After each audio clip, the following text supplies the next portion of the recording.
Hello and welcome to the Business Standard Morning Show. My name is Ishan Gera and here are the stories for the day.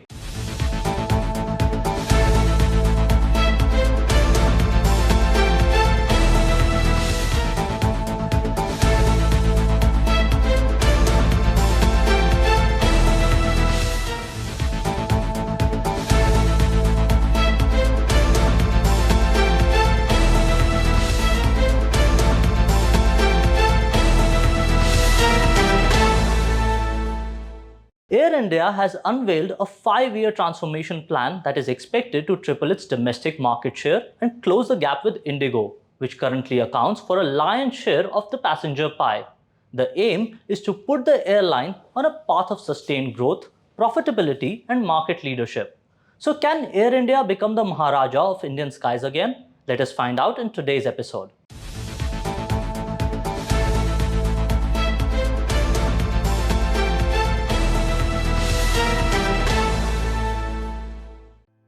Air India has come a long way from its glory days when it dominated the Indian skies. Today, Indigo is India's biggest airline by domestic market share. July data from the National Aviation Regulator showed that Indigo commanded a 58.8% share. Vistara, a Tata Sons Singapore Airlines joint venture, was the second biggest with a market share of 10.4%. Behind Indigo and Vistara was Tata-owned Air India with an 8.4% market share. The Tata Group, which took over Air India and Air India Express in January this year, has decided to remedy the situation. Air India has unveiled a 5-year transformation plan that aims to increase its domestic market share to 30%, up from the current 8.4%. They have named the plan Vihan.ai. It involves investments in new aircraft and technology, along with improvements in customer service. To achieve its ambitious goal, Air India also plans to significantly grow its international routes to put itself on a path of sustained growth, profitability, and market leadership. But what are the implications of setting such a goal? And how can Air India go about achieving it? The answers are interrelated. According to aviation analyst Ameya Joshi, the plan's announcement indicated that a merger would happen between Air India and Vistara, after which a total group market share of 30% would be achievable and sustainable. Joshi contended that on its own, Air India would find it difficult to increase its domestic market share to 30% in 5 years. This could be one strategy, since the combined domestic market share of Tata Group airlines, which include Air India, Vistara, and AirAsia India, already stood at 23.4% in July. But in September, Vistara CEO Vinod Kannan told a national daily that all possibilities, from a merger to continuing with two separate airlines, were still being discussed. Kannan said that the discussions had begun and clarity on the issue would emerge in the next few months. So, a merger is far from being a done deal. Meanwhile, the Tata Group has already received the Competition Commission of India's approval to merge Air India and AirAsia India. There may be some sort of alignment in due course because it just makes little or no sense for two full service airlines to compete with each other who are majority by the same group. Air India's narrow body fleet has 70 aircraft, of which 54 are in service. Its wide body fleet has 43 aircraft, of which 33 are operational. The rest of the existing fleet will return to service by early 2023. After a long time, Air India has resumed expanding its fleet. In September, Air India leased 25 Airbus narrow-body aircraft and 5 Boeing wide-body ones. These will enter service starting December. Once the planes are delivered, the airline's fleet size will increase to 143 aircraft. Air India will also purchase planes and is in discussions with both Airbus and Boeing. In a change in its business model, Air India has also decided to introduce a premium economy class in all newly leased planes. Its existing fleet is mostly limited to economy and business class seats, while a few of its planes have a first class section. At present, Vistara is the only other airline in India that offers premium economy class. The carrier is also taking other steps in line with its transformation plan. Earlier in September, Air India said it would redesign flight schedules, hold daily meetings, and ask its employees to accurately report flight delays and their causes, all in a bid to improve its on-time performance. While a start has been made on the transformation plan, key challenges remain. While Air India's revenues jumped 64% in FY22, its net loss swelled by a third to 9,556.5 crore rupees. On a standalone basis, it posted a net revenue of 19,815.9 crore rupees for FY22. In FY21, the carrier had reported a net loss of 7,017.4 crore rupees and a revenue of 12,104 crore rupees. Enhanced competition is also likely. Air India is the market leader on long international routes that go as far as the US. But IndiGo is also planning to become a significant player in that segment. If IndiGo chooses to have a business class on its A321 XLR planes, which it will start receiving from 2024 and onwards, it would become a strong competitor for Air India on certain routes. So, can Air India achieve the goal it has set out for itself? I see no reason why Air India cannot turn around. However, this whole transformation will take a considerable amount of time. As far as wherewithal goes and good credit is concerned, the Tata Group, it is often said, has got credit which is as good as sovereign credit. And I would sort of, agree with that, given the group and, their experience and just their reach across the globe. And secondly, as far as the whole turnaround goes, in my opinion, if there is anybody who can turn around Air India and get it on its way to its former glory and in due course get it there, it is the Tata Group. Air India, in my opinion, it makes best sense for them to focus on international earnings purely for the simple reason that they will be looking at enhancing their dollar earnings as opposed to rupee earnings. At the moment, it makes sense to earn in foreign exchange and foreign currency because obviously that is where your expenditure is mostly and you can balance it out far better. Experts feel that the transformation plan is well thought out. Going ahead, whether or not Air India becomes the Maharaja of Indian skies again will depend on its execution. The good news is that there is a lot of confidence in the Tata Group's ability to translate its intent into action.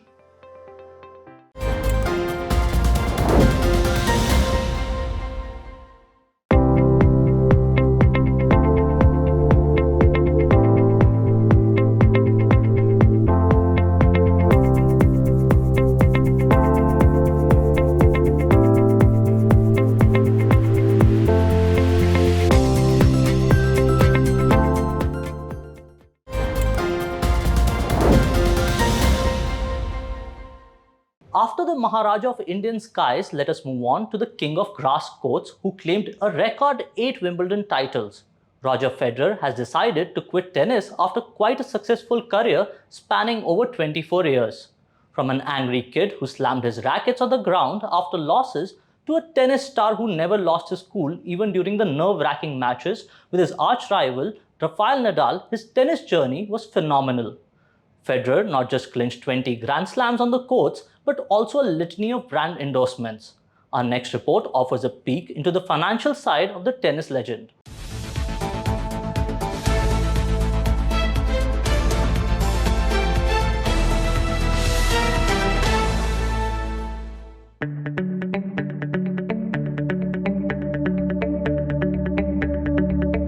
I was given a special talent to play tennis, and I did it at a level that I never imagined for much longer than I ever thought possible. When my love of tennis started, I was a ball kid in my hometown of Basel. I used to watch the players with a sense of wonder. They were like giants to me, and I began to dream. My dreams led me to work harder, and I started to believe in myself. As he announced his retirement from competitive tennis, Roger Federer thanked his supporters for helping make the dreams of a young Swiss ball kid come true. Regarded as one of the greatest male tennis players in history, Federer is hanging up his racket as age finally catches up with him. At a time when the sport was getting more aggressive, Federer embodied a calm that champions strived for. His record in Wimbledon is a testament to this style of play. His style on the court was artistic as he relied more on the elegance than raw power. In a game dominated by power hitters and endurance, he was one of the few who banked on techniques to challenge his opponents. Roger Federer was beautiful to watch on a tennis court, but he's not the undisputed GOAT. There are strong arguments in favor of some others.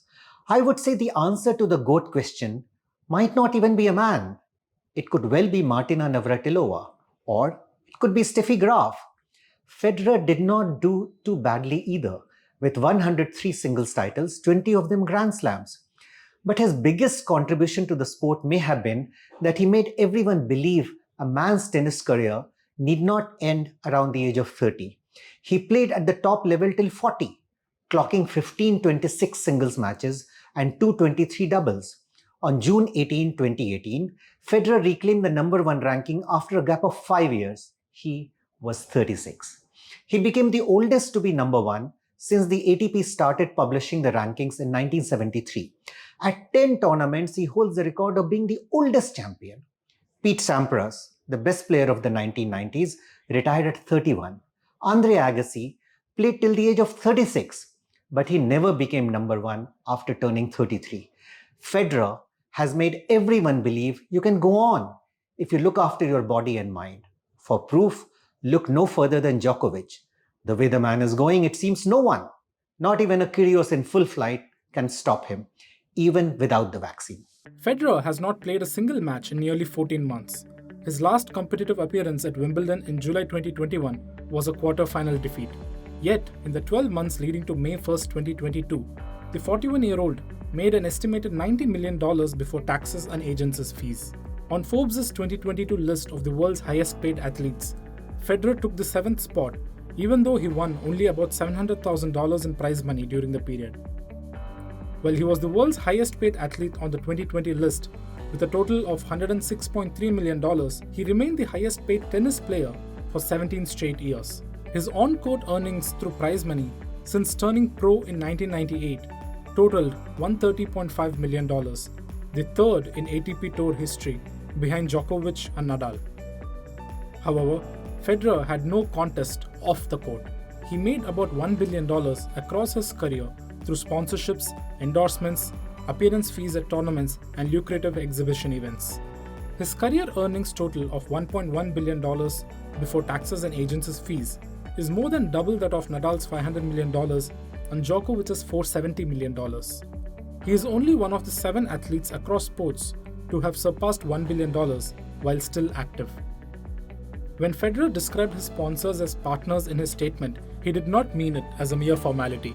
I will play more tennis in the future, of course, but just not in Grand Slams or on the tour.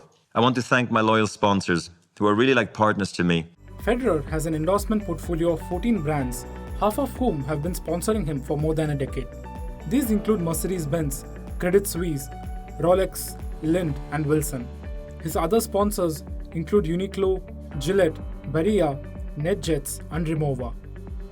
His biggest deal came in 2018 when he quit Nike to sign a 10-year, $300 million contract with Japanese apparel brand Uniqlo. Nike had paid him $150 million over a 2-decade period.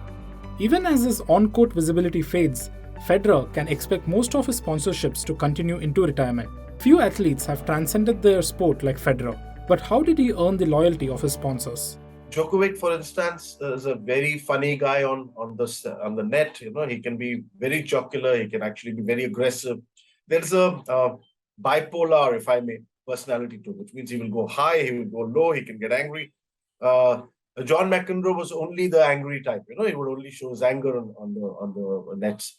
But if you look at this person, his personality of playing as well as his composure is also reflected in personal life, which means he may win or lose. If you look at his commentary on the winner, the time that he loses, it will be a very positive outcome even for the winner, even though he may not be the winner.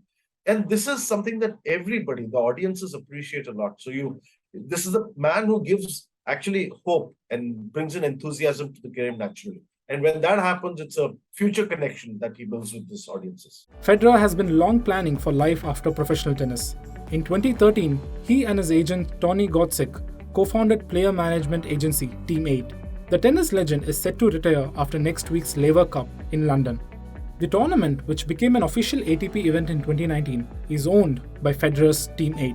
In 2019, Federer invested in Swiss shoe brand On, which went public last September. His estimated 3% stake in the company is worth $200 million.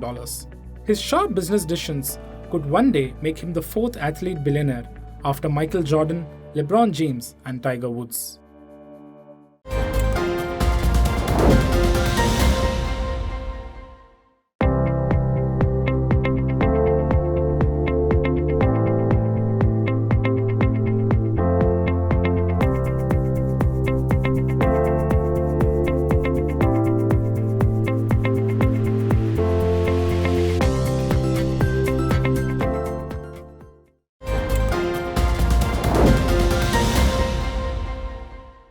Let us move on to the markets now. Increasing expectations that the Federal Reserve could throw the US economy into a recession continue to weigh heavy on the export-facing IT sector. As the US Central Bank continues to paddle on monetary tightening, will the underperformance of IT shares continue? We find out in our next report.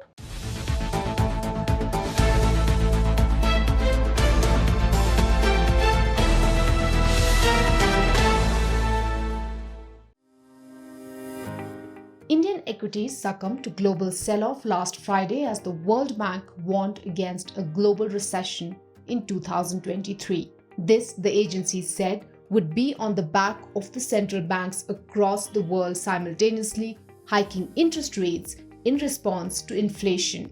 The benchmark S&P BSE Sensex plunged 1,093 points to end near 58,840 levels. The Nifty 50, meanwhile, gave up 17,550. The Nifty IT index, which sunk close to 4% Friday, was one of the worst impacted pockets last week. The index dropped 7% during the period after a surprise increase in US retail inflation for August raised bets for aggressive rate hikes by the Federal Reserve.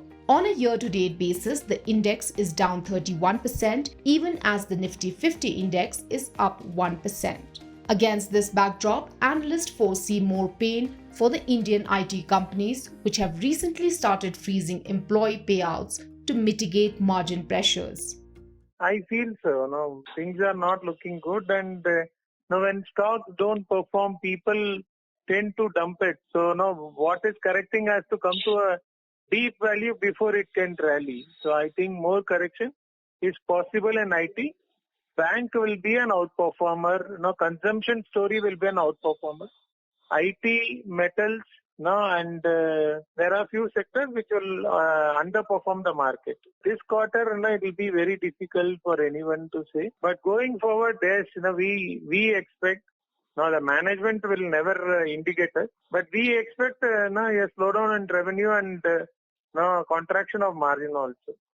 Global brokerage Nomura also sees emerging evidence for revenue growth slowdown for the sector in the calendar year 2023 and financial year 2024. The brokerage notes, "We retain our cautious stance and believe that investors are likely to get disappointed with margins in FY23 and growth in FY24. Meanwhile, Goldman Sachs has downgraded Tata Consultancy Services and Infosys to sell from buy. It opines that a slowdown in discretionary IT services spend will be quite material and something not yet completely reflected in the street's double-digit revenue growth forecast for the industry for FY24.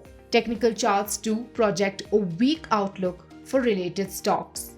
The Nifty IT index is down 30% so far in the current year and is showing no respite for any pullback. Every up move has seen an elevated sell-off, and as long as this index trades under 30,000, can show negative bias.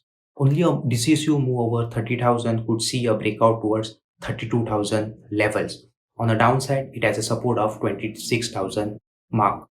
In terms of Nifty IT stocks, except L&T Technology and LTI, other IT stocks are on a weak note. For instance, Mphasis can easily fall another 10% and reach 1800 levels. Similarly, for Infi and Coforge, which both are having a negative pattern, can shade another points. Infi, for instance, if it breaches 1367, it can fall to 1200 levels.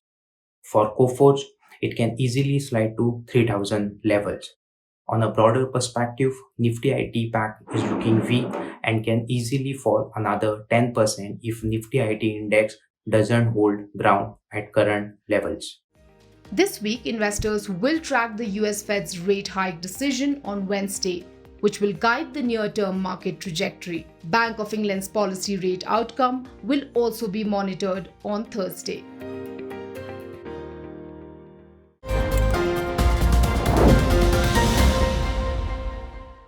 In the realm of business, it's the profit which shapes the narrative. But last week, something unusual happened in the US which caught everyone's attention.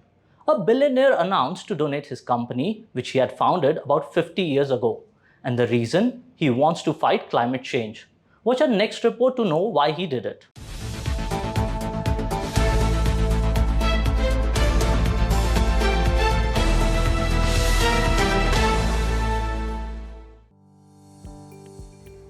Earth is now our only shareholder. This is not only the new description of clothing company Patagonia's Twitter account, but also the title of the letter written by its founder, Yvon Chouinard. An avid mountain climber, Yvon Chouinard always believed in moving on. So last week, when he decided to transfer all the stocks of his outdoor fashion brand Patagonia to a charitable trust dedicated to fighting climate change, it was the end of another chapter and the beginning of a new journey. Established about 50 years ago by Chouinard, Patagonia makes outdoor clothing and gear for sports like climbing, surfing, and skiing. He had formed the company to help fellow climbers with affordable gear. It went on to become one of the leading outdoor clothing companies in the US. All the profits of the $3 billion company will now go towards fighting climate change and protecting land across the world. The company earns nearly $100 million yearly. Under the new arrangement, 100% of the company's voting stocks, which are close to 2% of all the shares, will go to Patagonia Purpose Trust, which will take care of the company's value. And 100% of the non-voting stocks will go to Hold Fast Collective, an NGO designed to fight climate change. Chouinard also said that each year, the money company makes after reinventing in the business will be distributed as a dividend. In his letter, Chouinard wrote that they had two options before them. One was to sell Patagonia and donate all the money, but they were not sure if the new owners would maintain the company's values. The option was to take the company public. He said it would have put the company under pressure to create short-term gains. So instead of going public, you could say, we are going purpose. With this, the company is set to become one of the biggest players in climate philanthropy. This bold move, Chouinard believes, will influence a new form of capitalism that doesn't end up with a few rich people and a bunch of poor people.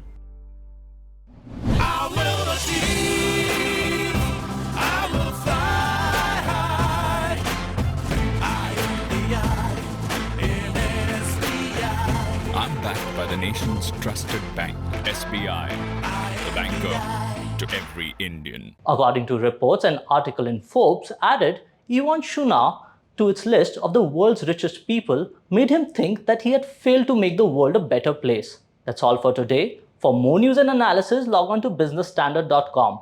We'll be back tomorrow with our next episode. Thank you for watching. If you like this video, share it and subscribe to Business Standard.